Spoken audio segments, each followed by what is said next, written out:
Welcome to Rapper World Medicine. My name's Denny Spinks, and I'm here with the one and only Blackie Lawless from W.A.S.P. How are you doing today? The chicken that is about to lose its head. That's what it sounds like. I mean, busy man. I imagine you're prepping for the tour, getting ready for all that. Looking back, it's been 40 years since the debut album as of last month. Does it feel like 40? It's a strange dichotomy.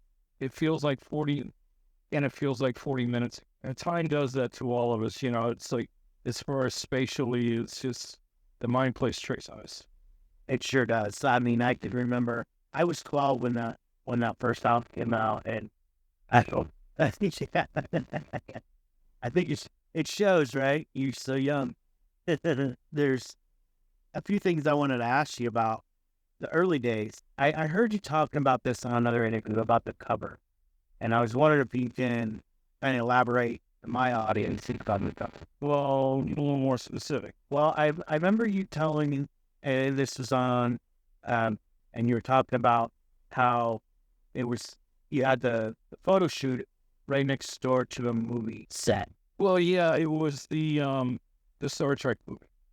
You know, so it's like, yeah, a lot of times you walk into a situation and you look around and you say, what do we got to work with? You know, and it's like the original session was supposed to be done on a flat floor, but we went in and they had they were tearing that set down, and Leonard Nimoy was directing it, and he was incredibly cool.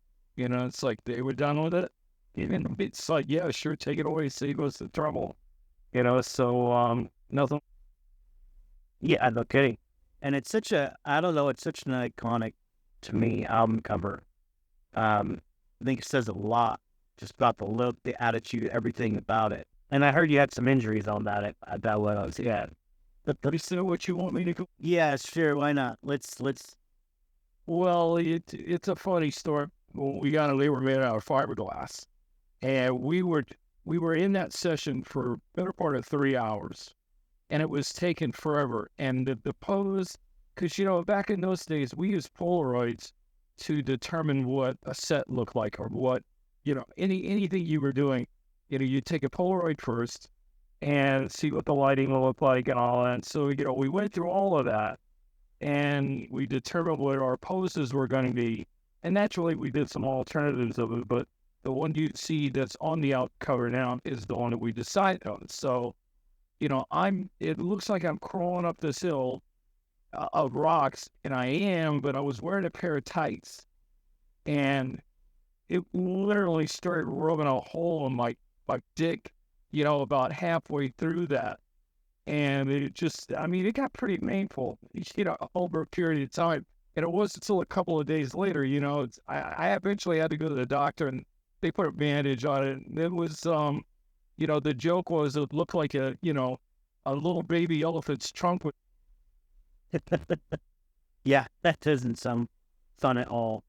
Whatever you do get stimulant. Yeah, I bet you that was pretty hard to do. No pun intended, right?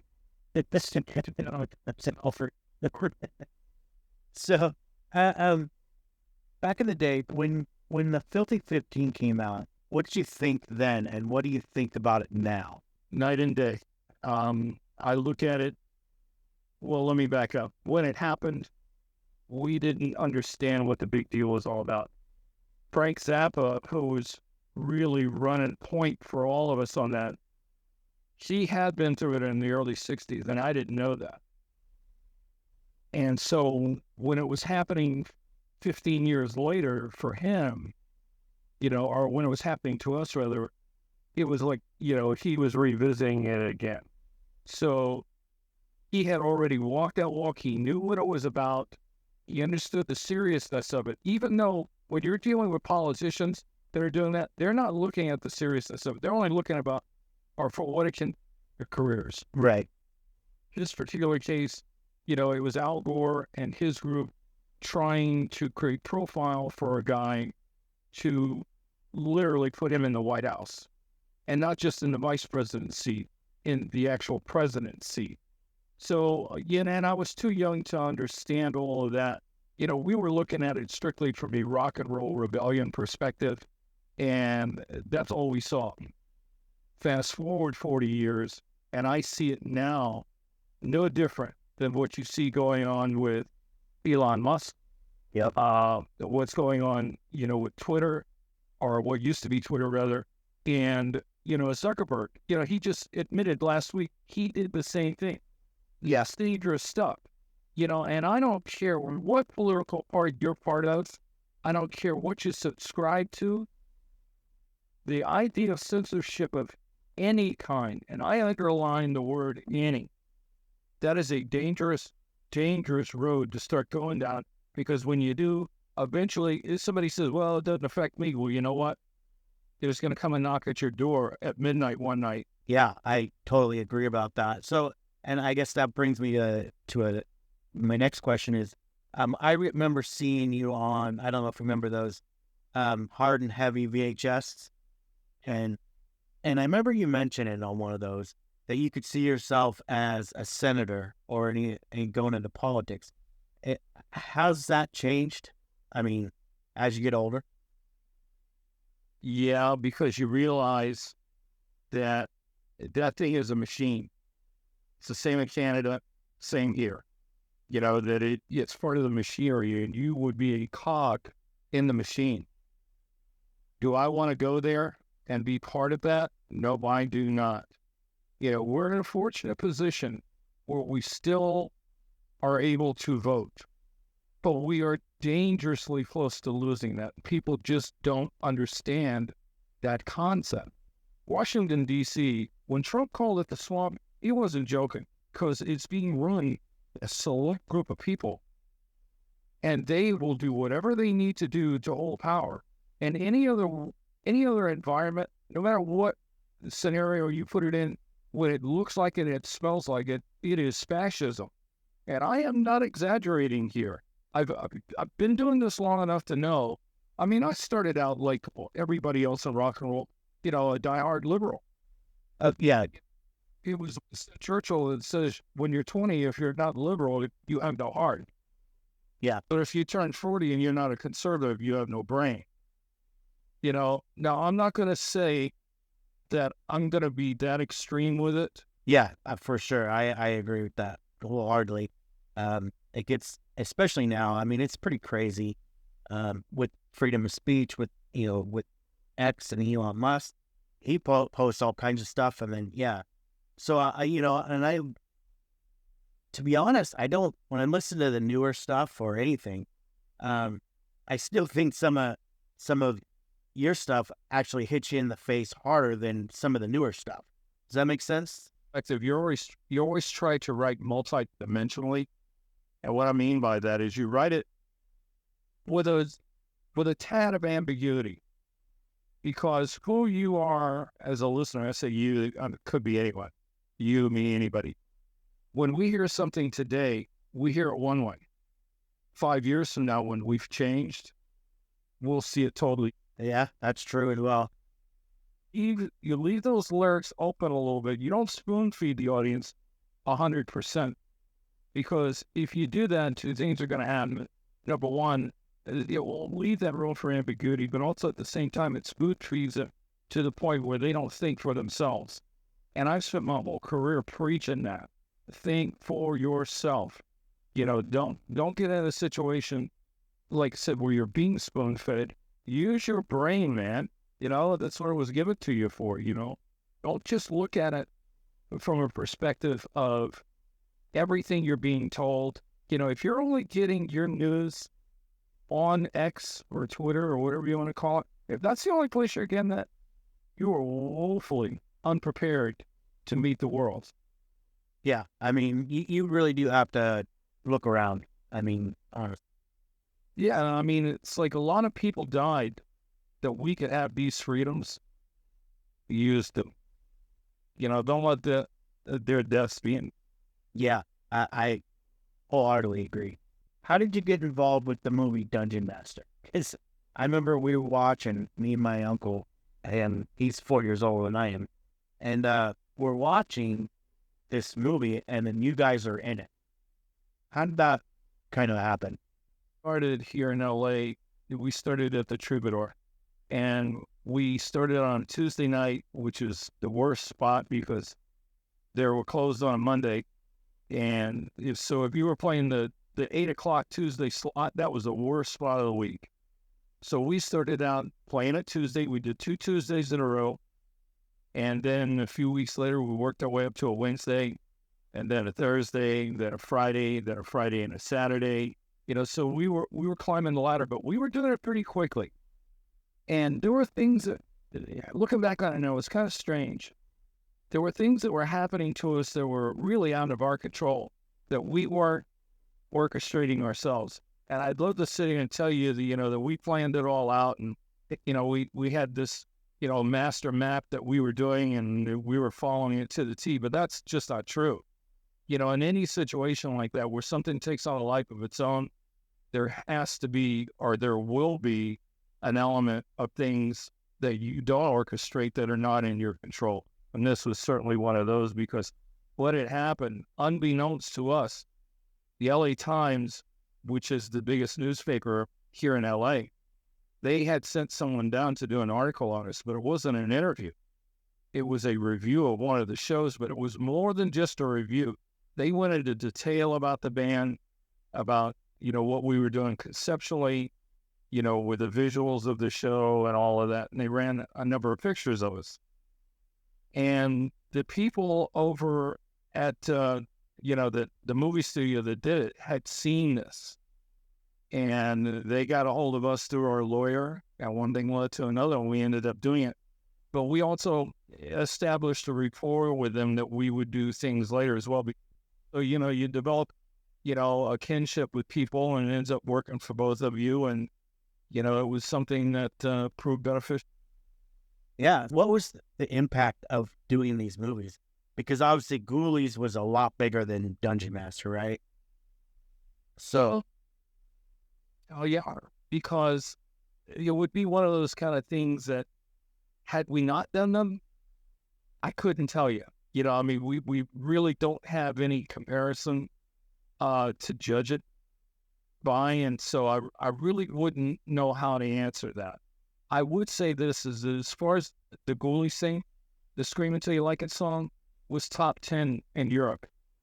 So in that sense, it ended up doing well. But at the same time, that video is not what gets you into the top 10. It's the song that gets you into the top 10. Right. Does the video help support it? Oh, yeah.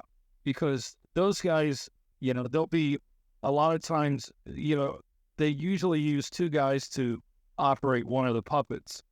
But sometimes they'll use as many as 3 guys. And they're used to working as a team together. And they literally, one of those things can be sitting in your lap, and they are so good. In your peripheral vision, you see these guys laying on the floor doing what they're doing, but they bring those things to life.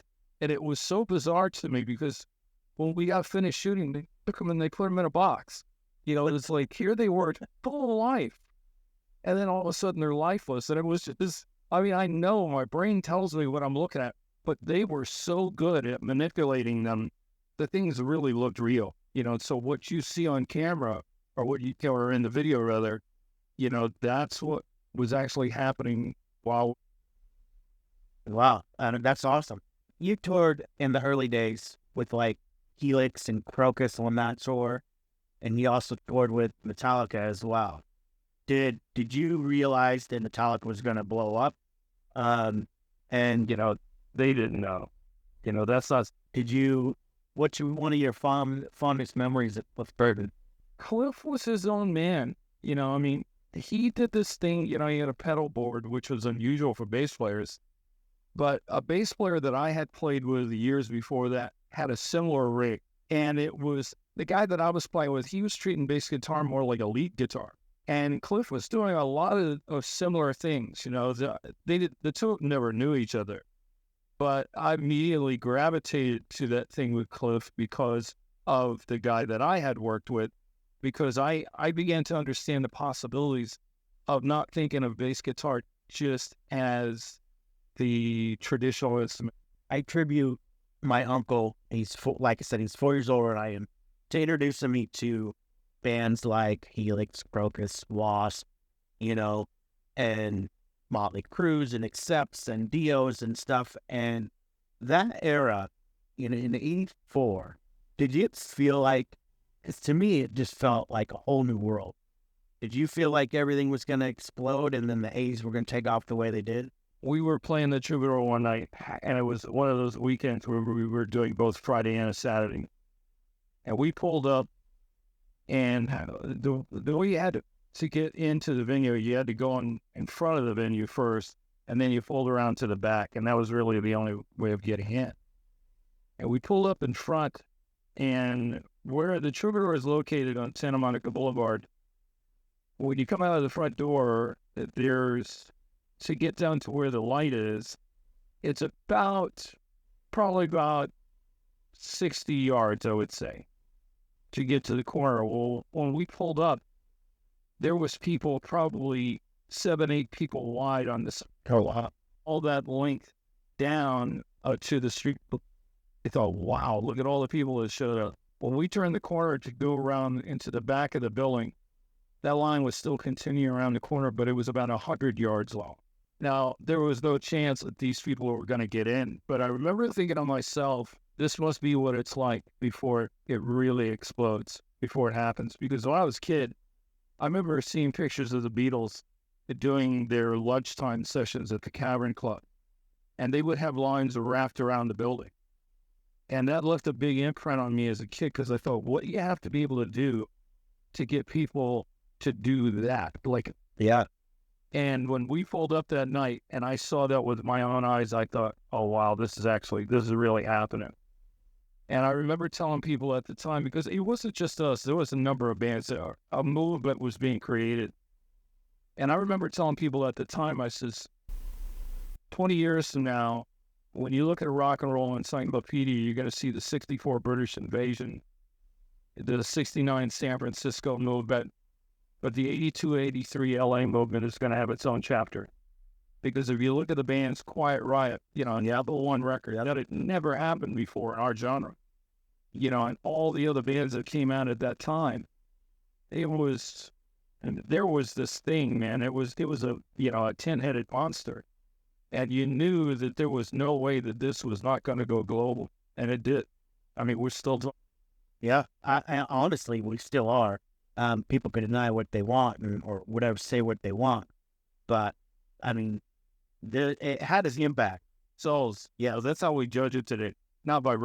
How do you feel about everything going digital and everything, no more, no CDs, no records, no cassette? I mean, some of it's coming back. But, I mean, for majority, people are doing digitally, and is that something you guys are looking to do at all in the future? Well, we never left it. I mean, my recording studio, I built it back in 1990, and we've never done anything but work analog. Now, we have a Pro Tools system, but we only use it to transfer. Once we're on tape, we then transfer the tape over to the digital just for storage purposes. But we don't record on it. We record on tape. And because I've always felt the only way, if you want to make an expensive sounding record, there's only one way to do it. You've got to spend the money, because the warmth and the depth that you get on those recordings when they're done analog, digital just does not give you.